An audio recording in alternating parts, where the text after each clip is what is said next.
Urgent manhunt tonight. From ABC News, this is ABC World News Tonight. And good evening. Thanks for joining us on this Saturday. I'm Tom Yamas, and we begin tonight with the new developments on the political crisis in the state of Virginia.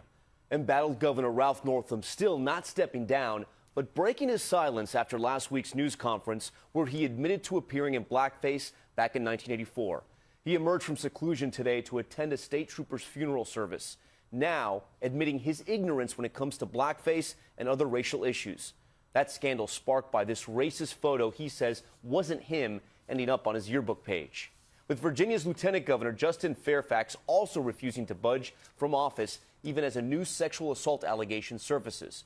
Nearly all of Virginia's Democratic leaders and lawmakers and the 2020 presidential candidates intensifying their calls for him to go.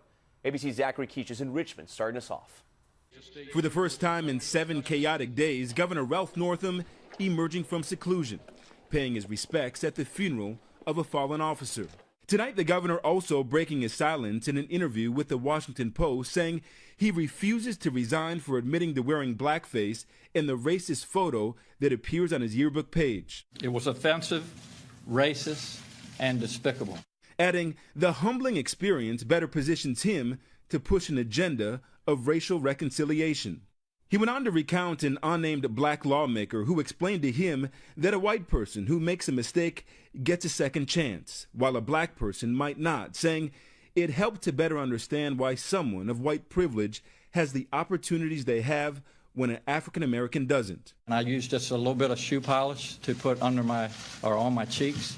And the reason I used a very little bit is because I don't know if anybody's ever tried that, but you cannot get shoe polish off. At last week's press conference, I asked why someone who grew up in the South and is the governor of Virginia wouldn't already understand these issues. Do you think as a grown adult that it's problematic that you need to have it explained to you that blackface is offensive?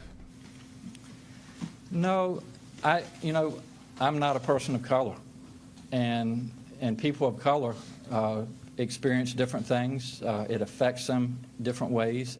Tonight, the man in line to succeed Northam, Lieutenant Governor Justin Fairfax, now being accused of sexual assault by 2 women. Fairfax has been given an ultimatum: resign or face impeachment. The articles of impeachment under the Constitution are very clear: high crimes and misdemeanor.